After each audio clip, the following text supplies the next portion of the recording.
Hey YouTube. So I've been seeing some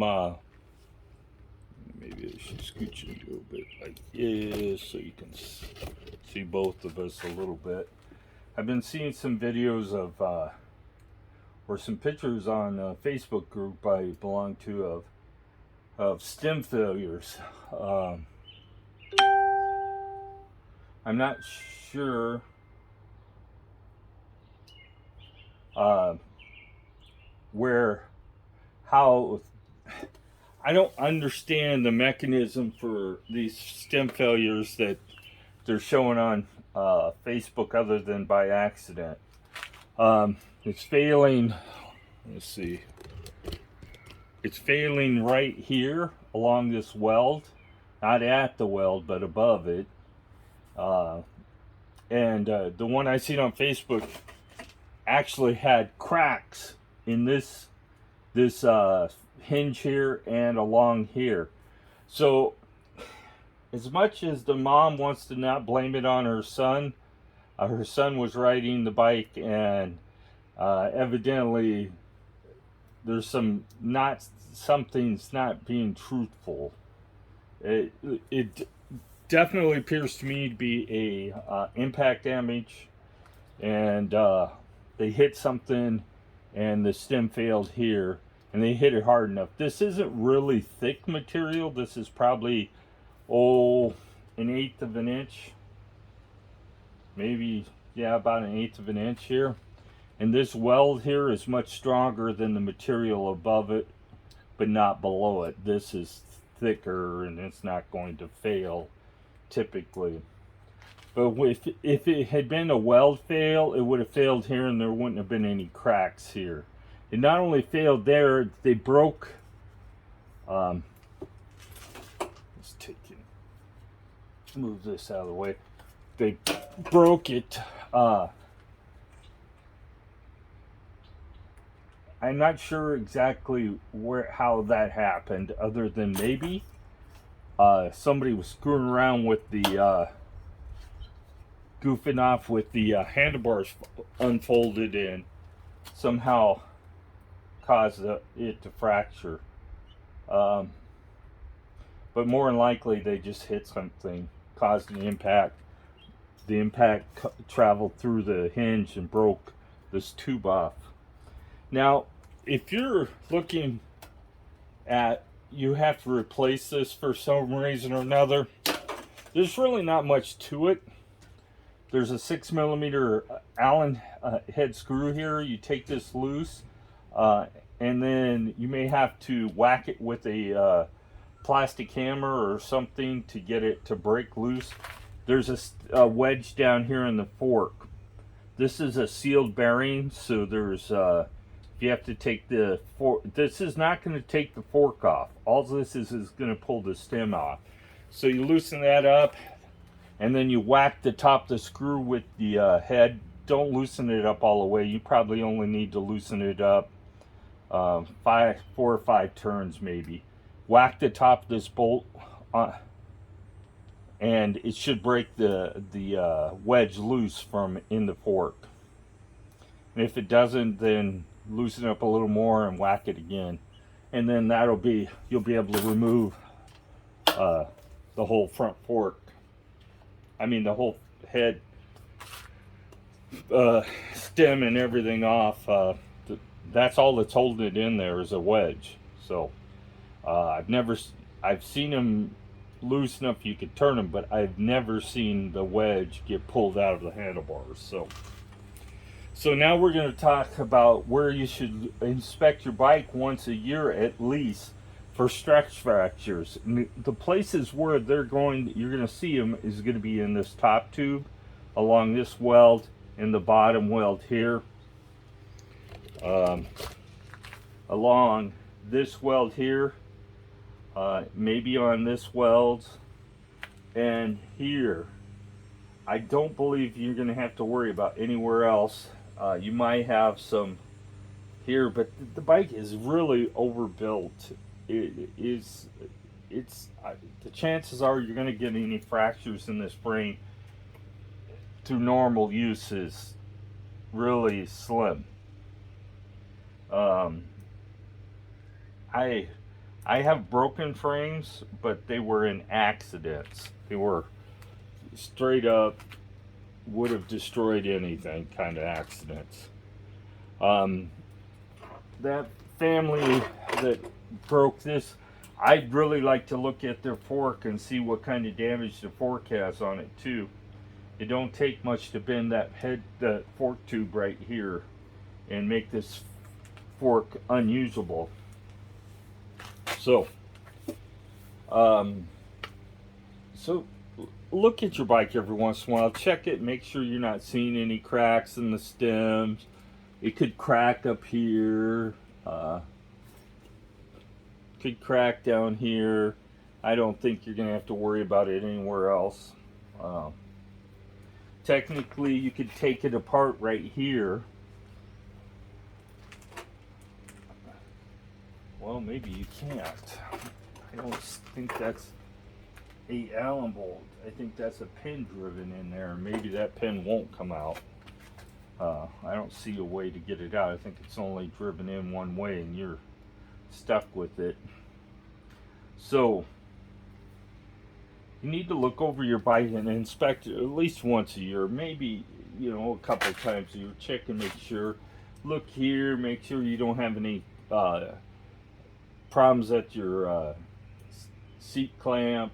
It's a high stress area, the seat clamp is. Typically, if my choice on a seat clamp wouldn't be one that opens and closes like that, but since you may need to put the seat down if you fold the bike up, it doesn't give you really any other option.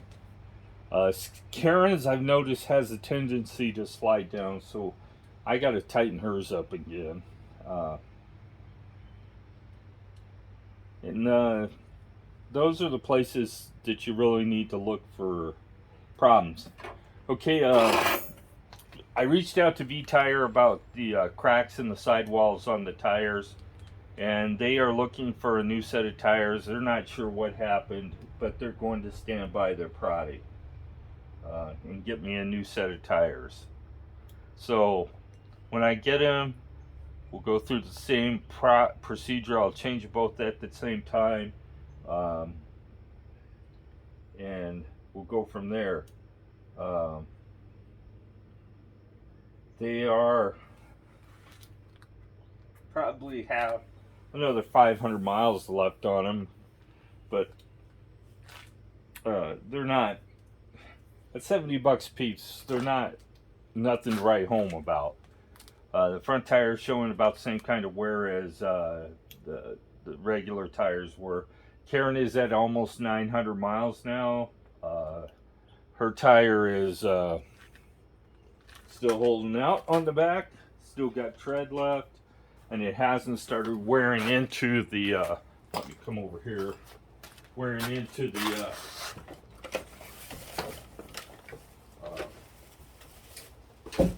Center of the tire yet, so and we're gonna put hers on mine when it comes time. This is my tire, and as I took off my bike, it's still got tread left. It could have probably won another 300 or 400 miles at least. And if I don't get a set of tires from them, I will probably just put this on the front and take the front one and put it on the back. It'll be mismatched tires, but hey, it's better than nothing. These are these Chow Yangs are as good a quality as those, unfortunately. That's not saying anything. I don't think anybody makes a decent 20-inch bike tire anymore. None of the major Panasonic, Continental, Pan Racer, none of them really make a good 20-inch tires, so we can get a decent tire for our bikes. I've reached out to a few manufacturers, and they've all said the same thing. They have no intention of producing 20 by 4 inch tires. Maybe if enough of us went after them, the manufacturers, to get some made, they might do something. This in the V tire lineup is actually, they called this right on the sidewalk to say this is a motorcycle tire. I can't imagine this being on a motorcycle. How many pissed off people you would have if all they got was 500 miles. That'd be a month's use in most places. So, uh, and the back tire is showing more stress than the front one. I have about 20 pounds of pressure in both of them, so they're not overinflated, and that's not causing the problem. So I'm not sure exactly if it was just a bad rubber they put on the tire or what that's making it wear out so fast and the sidewalls crack. Um, but it's working out. So if you have if you have an accident where you have a serious impact with your bicycle, whether it's you on it or if it's falling off your rack, off the back of your vehicle, which sooner or later, I'm sorry to say, is going to happen. That's why I don't believe in racks. If I can't see the bicycle, I don't believe I should be using that rack. If you got a pickup truck, the best racks they make are going to be the ones that sit in the back of the bed and the whole bike is inside the bed of the truck, or hanging off your tailgate if you want to do that. They make those covers for the tailgate to hang the bike front wheel off of there.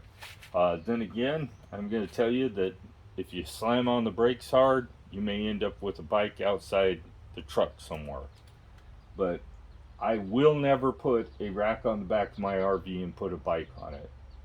Um, I think in the future, if we decide to upgrade our bikes, it won't be with electric. We are going to go with a 26-inch or a 27 or a 29-inch wheel size. For the simple reason is, although these will be our RV bikes probably forever, but for everyday riding, it makes sense to buy a tire that's going to be cheaper. There is no reason why these tires should be $70. I can almost buy a truck tire for $70. That's ridiculous. And the tire on the vehicle is going to last 10 times longer than this, maybe even 20 times longer. So, my thoughts are uh, for you guys that are out there looking for tires, you might not be aware of this, but Amazon sells one that has, they're calling a Moncoast tire, but it's actually made by Chow Yang with the exact same tread pattern.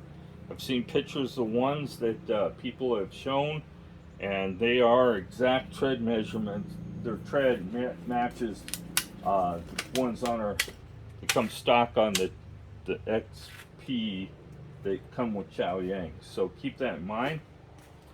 Me and Karen are going to go for a bike ride. I just sat in a chair and got my butt all wet. I didn't realize it rained that hard last night, but it must have. So